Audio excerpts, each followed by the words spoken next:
Coming up today, stocks continue to melt up. Google's revenue surges. AI trade's biggest risk. The latest meme stocks. Banking giants go digital. Global reactions to trade deals. And all the latest from Tesla with their earnings is going to be a good one, guys. Let's go.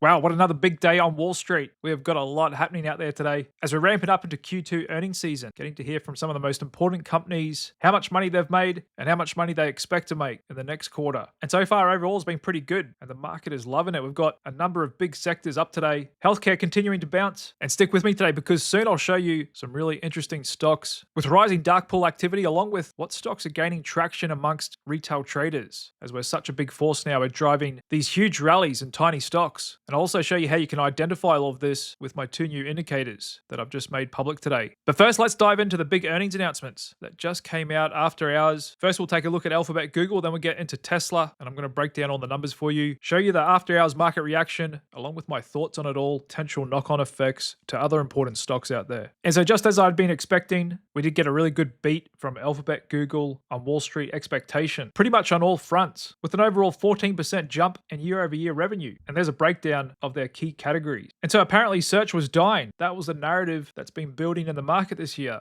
and what's kept Alphabet shares under pressure. Yet search advertising revenue just came in with 12% year-over-year growth, which I think is amazing. It's still growing at double digits, even though the business is now over a quarter of a century old. YouTube even doing a little bit better, growing 13% year-over-year, and surprising great growth from Google Play, Fitbit, Nest, Pixel, and once again the best, Google Cloud, as that secular trend really kicked off almost 10 years ago, is still accelerating. And just look at that gross profit margin, 60%, incredible stuff. And there's a look at their revenue by category over the last 5 years, and a clear uptrend. I think a lot of people will be surprised to know that Alphabet, Google is the most profitable company in the world, set to generate over $100 billion in net income this year. Gives them huge leverage and power to keep dominating their existing markets and enter new markets, like robo-taxis with Waymo, and they can pretty much do whatever they want with this cash flow, even return to shareholders with buybacks and dividends. And the growth in their cloud has simply been incredible, as pretty much all of us have Google accounts. We have Google Drive to store files, along with other business and productivity apps, for which they're all starting to integrate AI, Gemini, throughout and upsell with premium services. And that's something I think the market's really underappreciating. What YouTube has over, say, Netflix or Amazon Prime or cable is not only do they allow anyone to create content on their platform, but also monetize it, linking directly to products that can be bought in-app or sell memberships. And so they've just got some of the best networking and scale effects of any company in the world, in my opinion, thanks to their huge installed user base and just the dramatic growth in their cash flows, with the cloud actually just only going positive cash flow in the last 2 years. And they did reiterate their CapEx, increasing it from $75 billion to $85 billion. That is a huge ocean of money that they are investing. They're not playing it conservative and returning it all to shareholders like Apple has done largely over the last 10 years. Instead, they're trying to scale up even more as we go into an AI-driven world. And so the board of directors wouldn't sign off on that if they thought their business was in trouble. Nobody spends an extra $10 billion if they're worried about the next 12 months. And another sticking point for the market is ChatGPT versus Gemini. Google's chatbot, which is quickly catching up, almost 500 million active users on a lot of measures, the best performing AI, and most importantly, they'll be able to monetize Gemini much better than OpenAI can with GPT, because Google already has a massive advertising infrastructure and network in place, ready to plug and play. And they'll continually integrate Gemini more across their range of products, create new premium services in addition to ads. I can't think of a more dominant company than Alphabet, Google, and hence why as a long-term shareholder, I'm pleased with today's results. Stock had already been tracking up going into earnings and just going down a 5-minute chart after hours, bumping around there a bit before the conference call, but that's all wrapped up and we're currently just up moderately, 2%,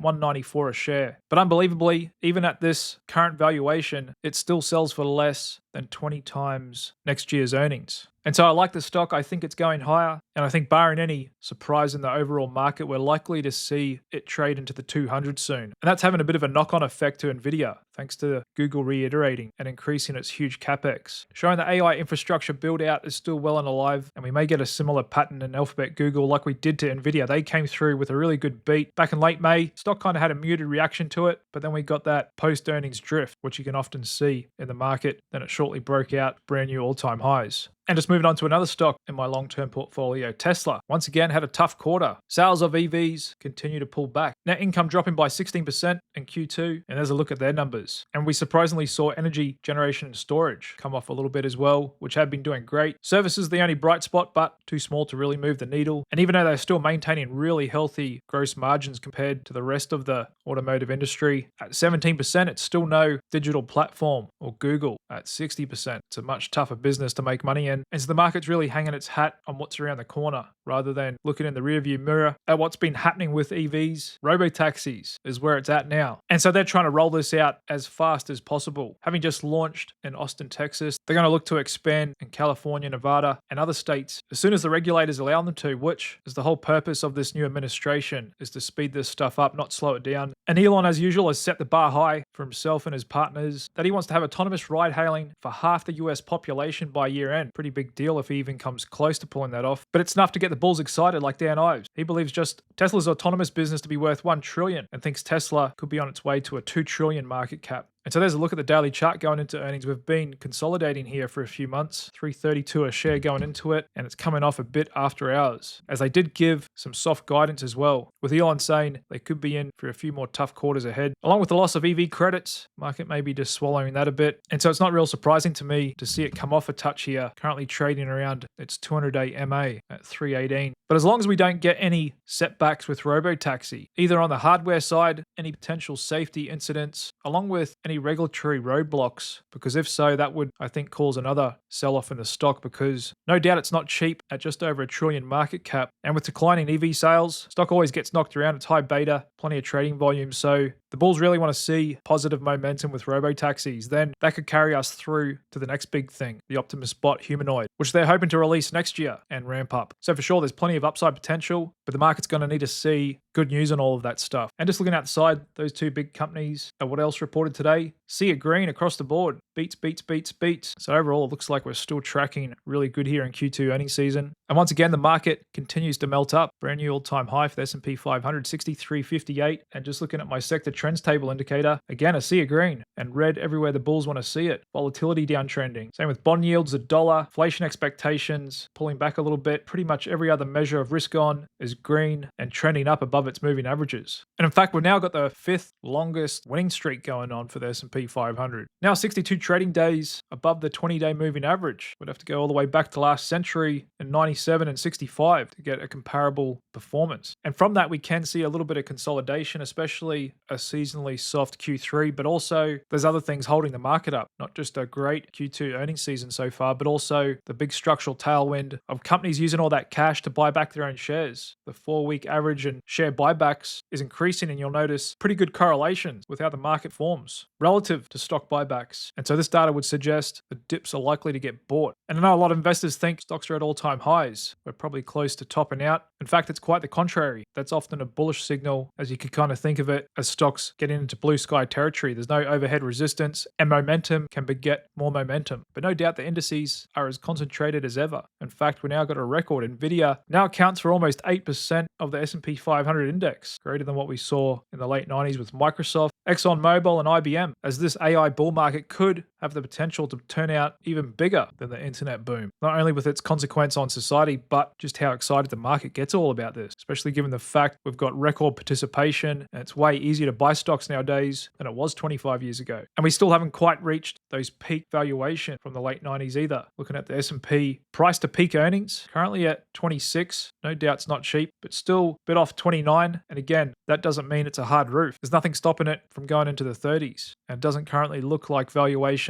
have gone into a blow-off top yet either. And it's not just mega cap tech. There's still plenty of room to catch up for small caps. Once again, small cap growth stocks leading the charge higher today, and the Russell 2000 looking pretty good here, breaking out up 1.5%, almost doubling the return of the S&P 500. And we're getting an improving breadth, many more stocks advancing than declining. And again, that's something that's got a lot of room to improve as well. The percent of stocks above their long-term moving average. And so as promised, this administration is trying to light up this market as much as possible, really trying to get behind AI, ensure the states stay out in front, and that this new digital world we enter is built on top of Nvidia, basically. They're taking a hands-off approach to AI regulation, with the president expected to sign some new executive orders aimed at accelerating innovation, building American AI infrastructure, and also leading in international diplomacy and security. They're looking to expedite permits to rapidly build data centers and semiconductor fabs and create new national initiatives to boost the occupations in the AI industry. And so this is all moving at the speed of light, but sometimes that can actually become the issue, growing pains. And the thing with these data centers is they need so much electricity that could actually turn into a risk, as by some estimates in a few years, there may not be enough power for the data centers required to win the AI arms race, as China's also trying to ramp this up as fast as possible as well. And we've got this huge arms race of compute power amongst big tech firms, including Elon Musk's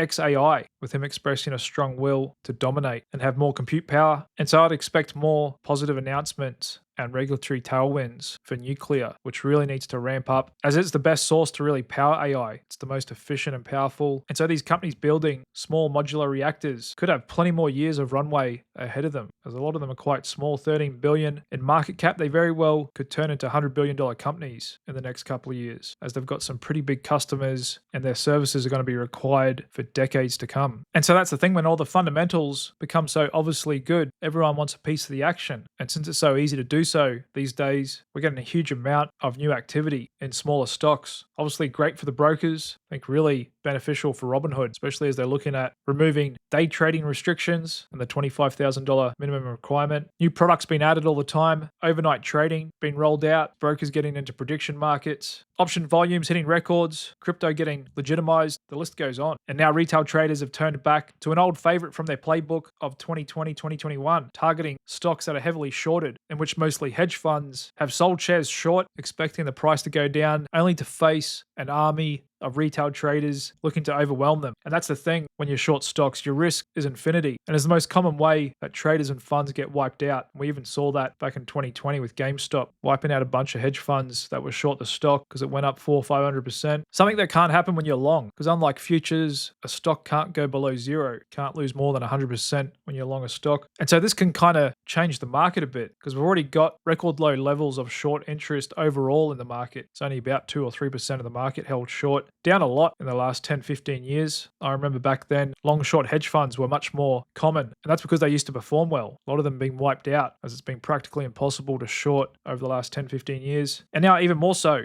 with a torrent of retail traders looking to bid up these stocks that do have high levels of short interest. And there's a look at some more. You'll find a lot of these stocks have a lot of potential, cool stories, big addressable markets, but they're not profitable. And so hedge funds target them by selling them short. And now we're starting to get big rips in them, like Iovance, up 26% today. Space stock Intuitive Machines, up 18%. And others like Novavax. And this is on top of what we saw late last week and to start this week, Open Door Technologies. Coles, GoPro, and once again today, Krispy Kreme donut. And again, just because it's frothy doesn't mean it can't go on. In fact, just looking at the 3 months performance spread of the 100 most short stocks versus the Russell 1000, it's definitely been climbing here for a few months, but I'm sure some of you remember the massive short squeeze we had back in late 2020, early 21. Highly shorted stocks, unprofitable stocks went ballistic. And so there's nothing saying we can't do the same again, and who knows, maybe even bigger. And just like it did back then, once again, it's causing drawdowns and systematic long short hedge fund managers, as their quant models say, to short these unprofitable shares. But many of them have size mandates. They can't let a position get bigger than say 5% of their book, so they're forced to cover, and that can cause even more of a short squeeze, in addition to option traders piling on top, buying calls, forcing market makers to delta hedge. And a lot of these stocks have small floats, so it just squeezes price upwards. And so as active traders, our job is to try and identify what could be next. A few stocks I'm looking at here today: Clover Health Investments, another former high-flying SPAC from 2020, 2021. Could potentially be next. You'll see on my new dark pool percentage indicator, there's been some accumulation down at the lows, yet retail interest still hasn't quite picked up yet. Still relatively low here. Other stocks looking really good on the chart: Webull, online brokerage app, competitor to Robinhood, looks to be inching up out of a bull flag. It too's had good indications of hidden accumulation accumulation and building retail interest. Just like the stock I told you guys yesterday that my indicators alerted me to. Zeta, an innovative MarTech marketing technology company, up 6% today, as it too's been showing good signs and forming a bit of a bull flag here, which could resolve on the upside. And so I've just made public these two brand new indicators of mine. The dark pool percentage indicator, which gives an estimate each day of what level of buying is going on in dark pool, private off exchange, where big institutions and hedge funds do their buying, and the retail interest index, which gives an idea of how much attention retail traders have in any given stock. And so you can see on Open Door Technologies that at its max reading of 100, meaning this is such a popular stock at the moment with retail traders. As we can see, just on Monday alone, it traded almost 2 billion shares. But you'll notice for old blue chip stocks, they just hardly ever get much retail interest. Another one you want to keep an eye on, Oscar Health. The dip was bought yesterday, another retail favorite stock, which still hasn't gone ballistic yet. Same with GME. So you can use this indicator to identify which stocks have previously gotten crazy, as they may do again, and you want to look for rising retail interest along with hidden accumulation happening as well. And so if you'd like to get access to these two brand new indicators of mine and all other 28 custom indicators I've developed on TradingView over the last 10 years, then click the link below this video, head on over to my website, clickcapital.io, and navigate to the custom indicators page, where you can read descriptions of all 30 of my custom TradingView indicators. And if you wish to get access to them for the next week only, you can lock in a permanent 25% discount using coupon code JUL25. And I do have a lifetime option there with no further ongoing costs, and you'll get access to any future indicators I develop as well. And you won't find these anywhere else online. And I've now got over 500 traders from around the world using them, for which I get great feedback all the time. And I do offer a 7-day money-back guarantee, so you're welcome to test them out for yourself at no risk at all. Just head on over to clickcapital.io and use coupon code JUL25 at checkout to lock in your 25% discount today. And you can start using these unique indicators to find opportunities yourself, along with monitoring your favorite stocks. Just moving on to a few other key headlines we got out there today. Goldman and the Bank of New York teaming up to tokenize money market funds, as more and more traditional finance companies are adopting blockchain technology, as we move from the old technology of using certificates to now digital tokens on blockchains. And in fact, Goldman Sachs is not new to this. They even said 3 years ago that Ethereum has the highest real use potential and could overtake Bitcoin, as they acknowledged the Ethereum blockchain is the most popular development platform for smart contract application. And someone who saw this coming even further back was Apple co-founder Steve Wozniak, saying Ethereum could be the next Apple. And so we've seen record inflows into these new Ethereum ETFs these last couple of weeks, with the biggest iShares Ethereum trust, Ether, now almost at 10 billion AUM,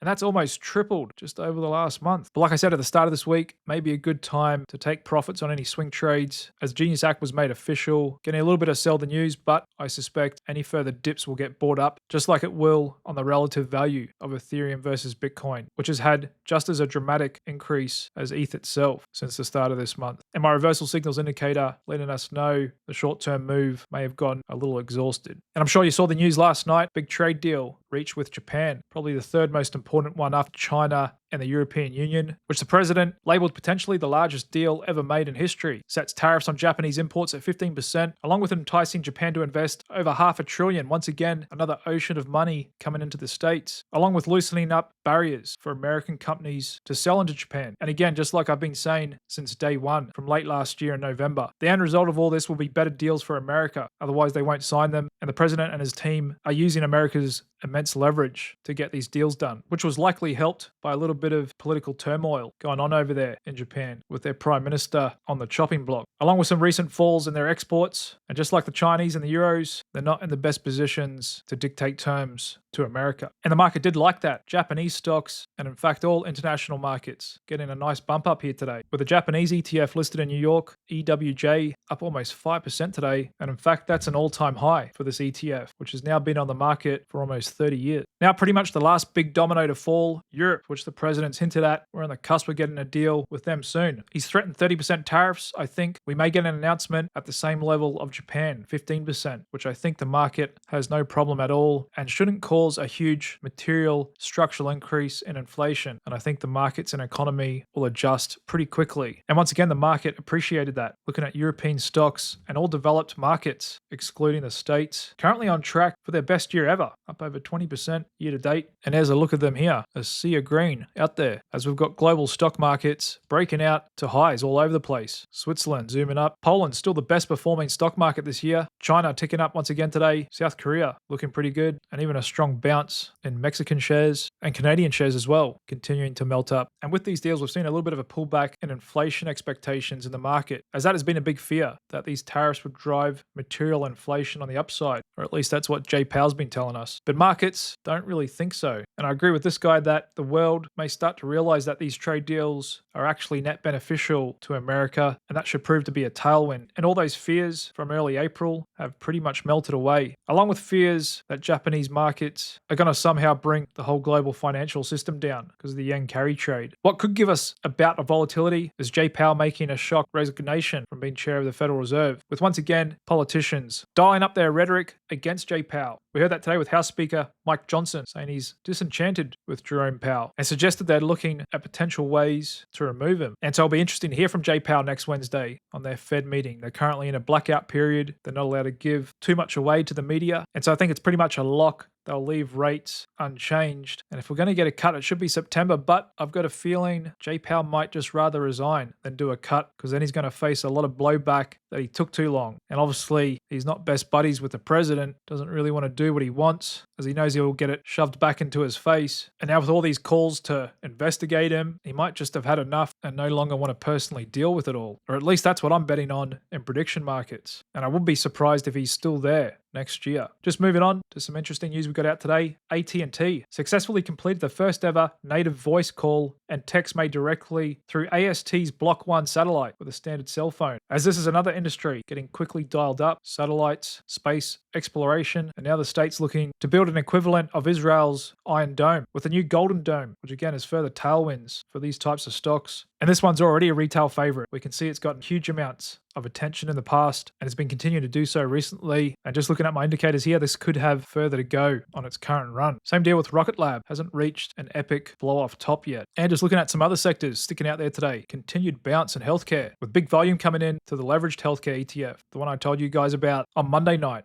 Was primed for a bounce. Doing well again here today, and we're getting some nice breakouts in cyclical sectors like industrials, retail sector looking good, coming up to resistance, discretionary stocks drifting higher, and the IPO sector definitely starting to perk up here. But the best performing sector today, global robotics and automation, ticker symbol Robo. I've actually got this one in my long-term portfolio, and it's something I'll be dollar cost averaging into every month for at least the next 10 years. And just going out to the monthly chart on this, it's only recently broken out of this multi-year base, still not at all-time highs. And what I like about this ETF is it's very diversified, not just across different industries, but also geographically. 47% of the fund in North America, 31% in Asia, 21% in Europe. And there's a look at its top 10 symbols, Symbotic being the best. And again, very diversified, only 18% of the fund in the top 10 shares. And its biggest holding has been doing well, warehouse automation and robotics. It's only going to get bigger and bigger. Also doing well this week, the electric vehicles and future mobility ETF, ticker symbol CARS with a K. Very small fund, 68 million AUM, and it too is globally diversified. There's a look at its top 10 holdings. With the only rare earth miner in the States, its biggest, MP Materials, and a bunch of other EV companies. And check out the monthly chart on this one. Been in a steady bear market for a few years, for which it now may just be breaking out above it. Interesting technical setup there for sure. And just looking across the rest of my themes watch list, once again lighting up across key categories. AI, quantum, space, healthcare, drones, with a little bit of mixed trading there, and crypto and fintech still perking up, along with rare earths as well. And the post-market session just finished. Just looking at Alphabet, Google, 193 a share.